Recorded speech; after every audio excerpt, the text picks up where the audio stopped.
February 25th, 2013, and this is the StephenBlakesley.com podcast. On today's podcast, we will talk to Cameron Hayley, the winner of the K&N portion of the University of Northwestern Ohio Battle at the Beach on Tuesday in Daytona. The Battle at the Beach was a wild spectacle of racing on the backstretch at Daytona International Speedway, with racing on Monday and Tuesday. The NASCAR Whelen Late Models, Whelen Modifieds, and K&N cars raced on a temporary 0.4 of a mile oval track. Monday's Whelen Late Model 150-lap race was won by Elk Grove's Kyle Larson in a controversial finish.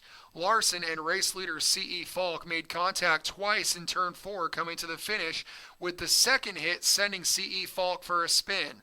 Larson went on for the win, but the win was clouded by a finish that would be a consistent theme for the rest of the battle. Tuesday's battle was kicked off by the 150-lap NASCAR Whelen Modified feature that came down to the wire between Mike Stefanik and former Sprint Cup star Steve Park. Coming into turn 2 on the white flag lap, Park made contact with Stefanik to send him spinning. Park took the win while Stefanik angrily fumed in the pits.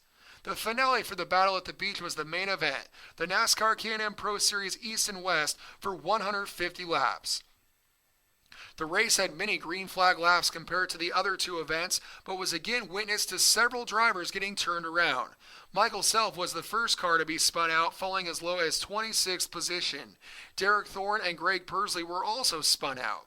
Despite the spins, a green-white checkered finish set up with Self restarting in the lead position and Thorne restarting all the way back up in third. Second place restarting Gray Galding, a 15-year-old rookie, made hard contact with Self coming into turn 1. Self spun and collected both Thorne and Pursley in the melee.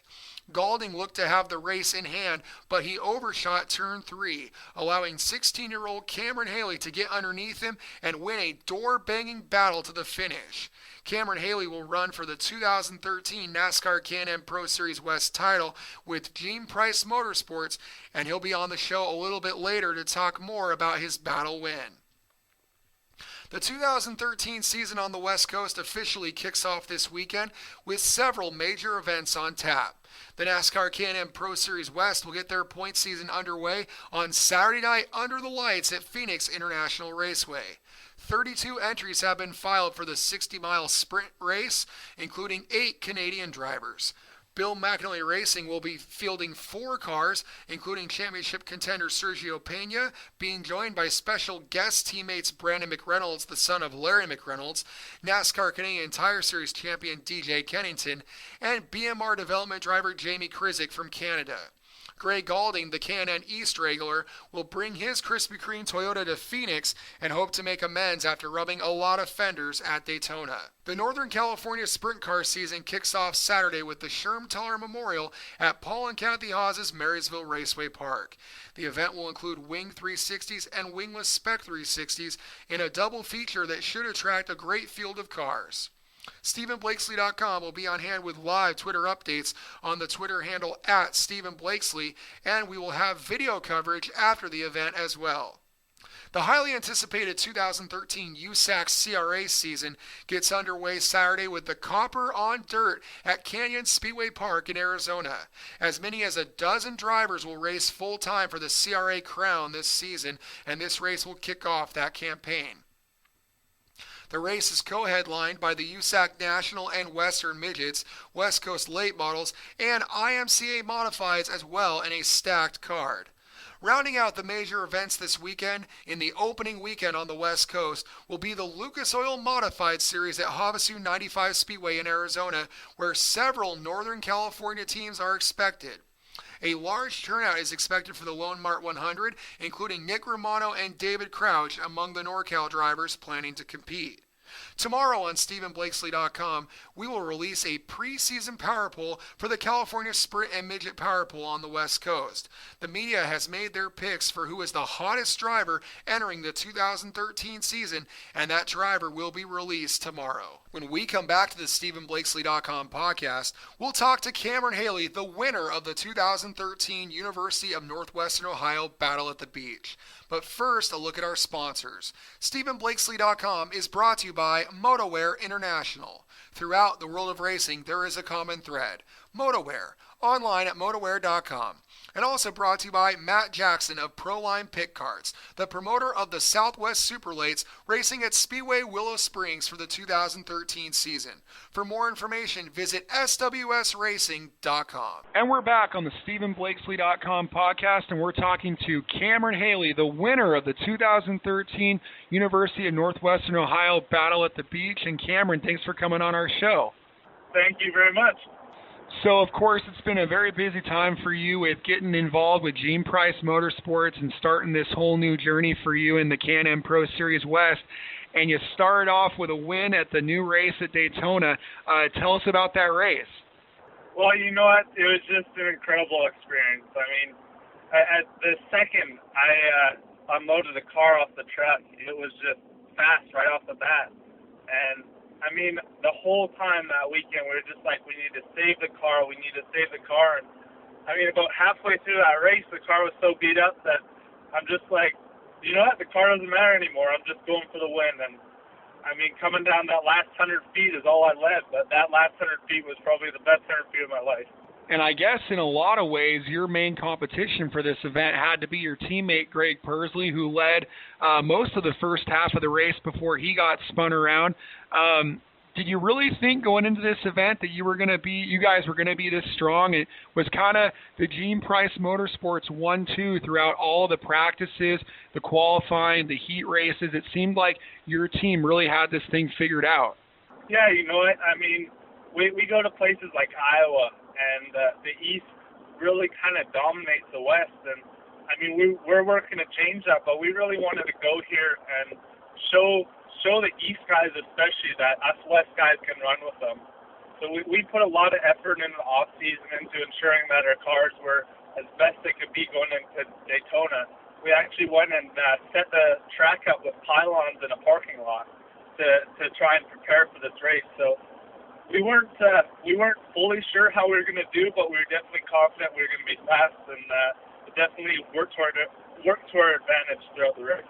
And then you have that final moment coming into turn one, I guess it was, turn one on the green-white checker finish, and Gray Galding gets into Michael Self, and you figure out a way to get alongside Gray through turns 3 and 4, and you beat him down to the line in a door-banging duel. And for all of us at TV, watching at home on TV, it couldn't have been more exciting. What was it like for you in that moment?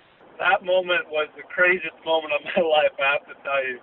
I mean, on that restart, that green-white checker, I restarted on the outside, which was definitely not the preferred lane on restart, and in 6th place. And I mean, all of my crew chief and my spotter were telling me, it's like, it's not over, keep pushing.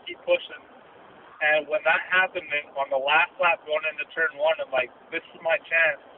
And I went for it. I went for that hole, and I guess Gray pushed me up in the wall a little bit coming out of 2.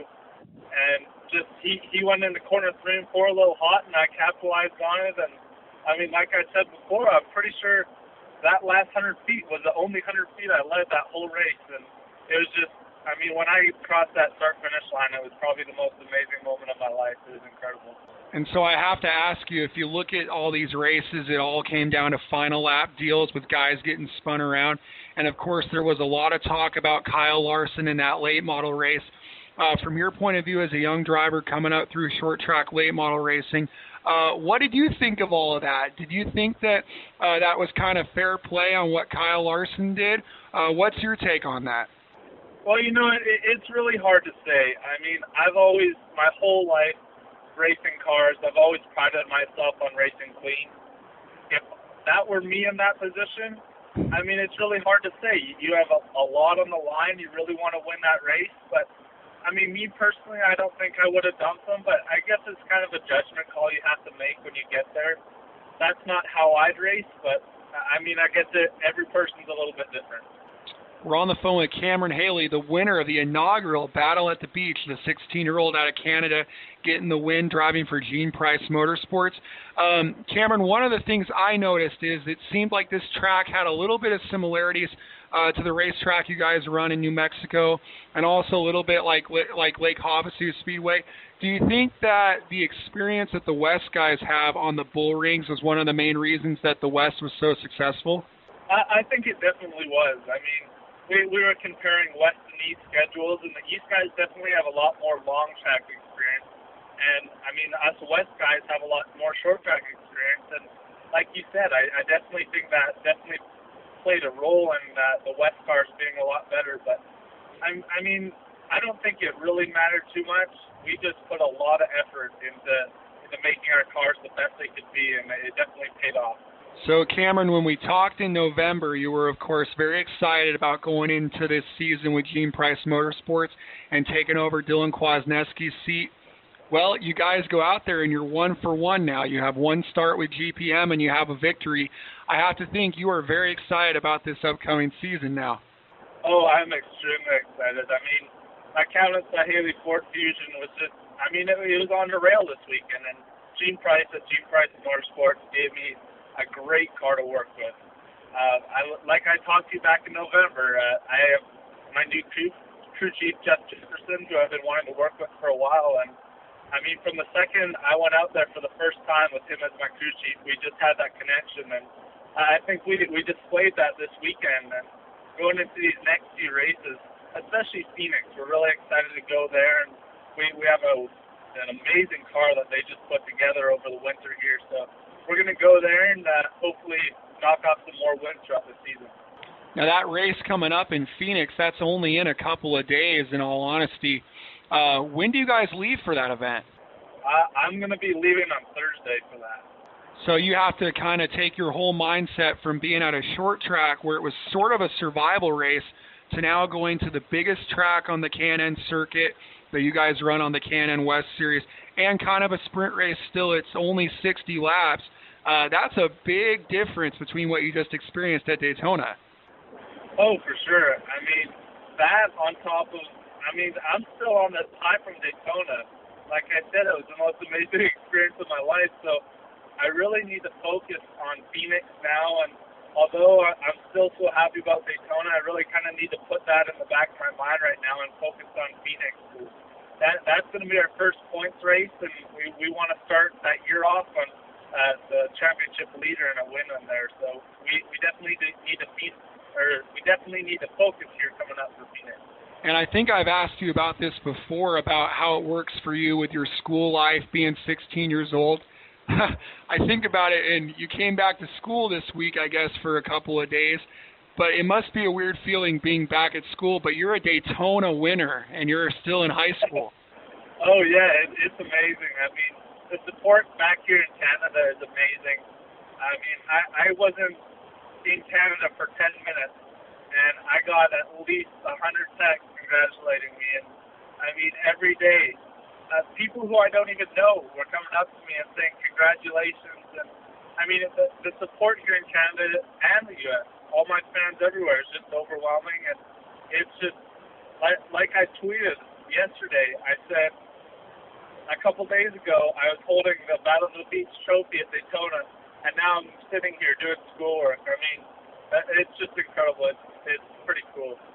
So I think the last thing I want to ask you, and I know it's only been a couple of days, but you did win a race that was at Daytona, live on speed, and I think everyone can tell with your race car, it has your family's business on there with the cabinets by Hayley. I know you probably can't tell us any details, but I would imagine you've probably gotten some interesting phone calls from maybe sponsors and teams after getting this victory. Oh, for sure. I mean, we're definitely still looking for sponsorship. Like you said, it is my family's business, and my dad's definitely looking for somebody else to take over there. But, you know, we're just playing it year by year, and all I can really do is go out there and do the best I can and knock off as many wins as possible. But we're definitely still working on sponsorship for sure. Well, Cameron, we want to congratulate you on this awesome win at Daytona, representing the K&N Pro Series West so well. Thanks for taking some time with us, and good luck at Phoenix. Thank you very much, Stephen. We want to thank you for tuning in to this edition of the StephenBlakesley.com podcast. Another reminder, we will have live Twitter updates on Saturday from the Sherm Teller Memorial at Marysville Raceway Park. For updates, visit us on Twitter at Stephen Blakesley. And a reminder again, for the best in short track racing news, you can follow us on our Facebook, Twitter, YouTube, and website. Thanks again for listening, and we'll see you at the races.